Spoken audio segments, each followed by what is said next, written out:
So in the last video we learned about emission spectroscopy. And remember, the idea behind this is that we have electrons starting at low energy levels, right? So an electron at the lowest energy state is called the ground state. And we can take this electron, right? So if we have an electron here, we can take this electron and move it up to a higher energy level if we give it energy. So I'm going to put n equals 3 here just to represent one of our higher energy levels.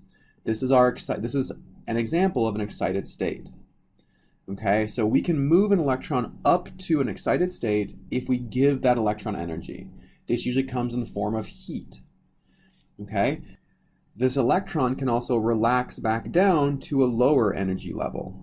Okay, and this relaxation produces a photon. And photons have very specific energies. And we can think about this energy in the context of its wavelength, right? So if we heat up a sample of hydrogen, what we're going to end up seeing is a bunch of different photons being produced, all with very specific wavelengths.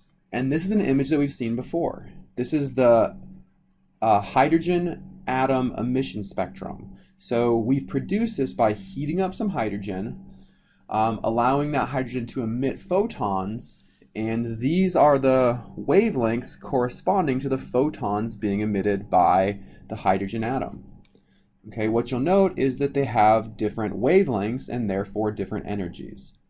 Okay, perhaps you remember from physics, as you move to the right on a spectrum like this, here we're dealing with low energy, and to the left, this is where we're dealing with high energy. Okay, and if we kept on going off to this side, we would be in the infrared, and over on the left side here, we are in the ultraviolet. Okay, but the punchline here is that we have photons being emitted of different wavelengths and therefore different energies. So our goal in this video is to figure out how we can calculate exactly what energy states the hydrogen atom is transitioning from if we emit a photon that has a red line. Okay, and let me start off by telling you that when we're dealing with a hydrogen atom, whenever the photon that's being emitted is in the ultraviolet, this means we're going from a high energy state, so we'll say from an excited state, and we're going down to n equals 1. So if we're in the ultraviolet, that's a wavelength below 400 nanometers. We always end up in n equals 1 for a hydrogen atom. If we're in the visible spectrum, this is 400 up to about 700, then we have our excited state relaxing down to n equals 2. And if we're in the infrared, we have our excited state relaxing down to n equals 3. Okay, so this is just something to keep in mind.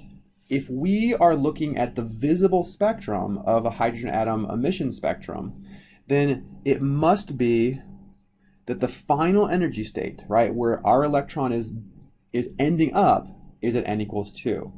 Meaning that we are starting at some excited state, so an unknown state. We're starting up here, and this electron ends up at n equals 2. So we are relaxing down to n equals 2, and the photon that's being emitted has the purple color or that blue color or that red color. Okay, so the question then becomes is which color corresponds to which transition? And we can answer this conceptually by thinking through some ideas before we actually put numbers to it. We know for sure that we're ending up at n equals 2. And we have a number of different options for where we can start at. Right? Really, in theory, absolutely any excited state above n equals 2 could be our origin of where the electron starts at. So this electron can relax from n equals 3 to n equals 2. It could relax to from n equals 4 to n equals 2, from 5 to 2, or from 6 to 2.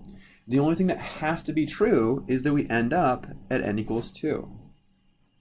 So the length of the arrow, the length of this relaxation corresponds to the energy of the photon, right? So the bigger the gap in energy here, right? So this is a change in energy. This, from n equals 4 to n equals 2, is a change in energy. From n equals 5 to n equals 2 is a change in energy. And each of these have different deltas, have different differences in energy, right? If we go from 3 to 2, it's a lower change in energy than if we went from 4 to 2. And that's important.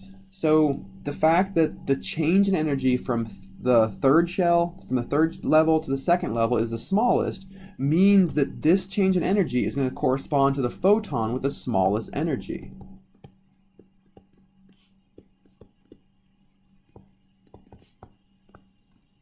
And you may remember that was a red photon. Okay, so let's actually go ahead and calculate the energy of that photon being emitted that's our red line. Because we know that it's going from n equals 3 down to n equals 2. Okay, so what we know is true is that we are starting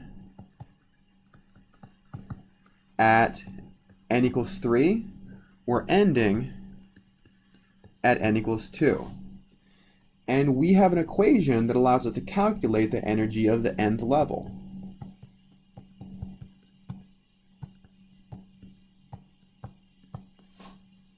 So just doing that for each of our two different energy levels, the energy of the third level is equal to minus 2.422 times 10 to the minus 19th joules.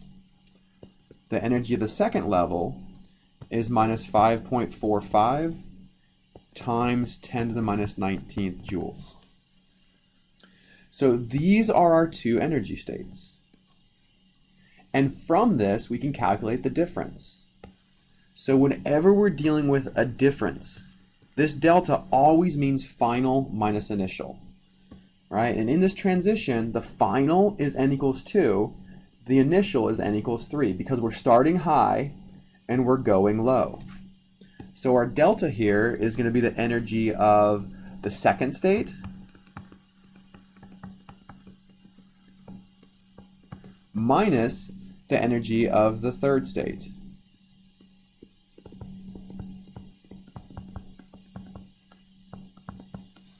This is our difference in energy.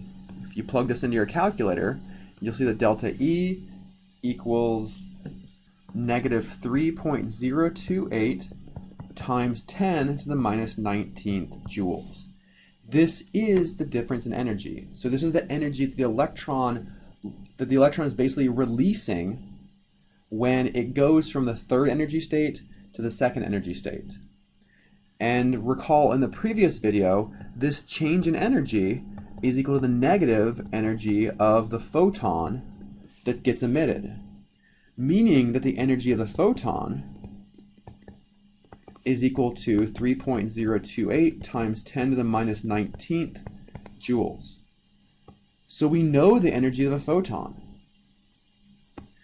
And since we know the energy of a photon is equal to Planck's constant times the speed of light divided by the wavelength, we can calculate the wavelength. So let's put numbers into this. We have 3.028 times 10 to the minus 19th. This is the energy of our photon.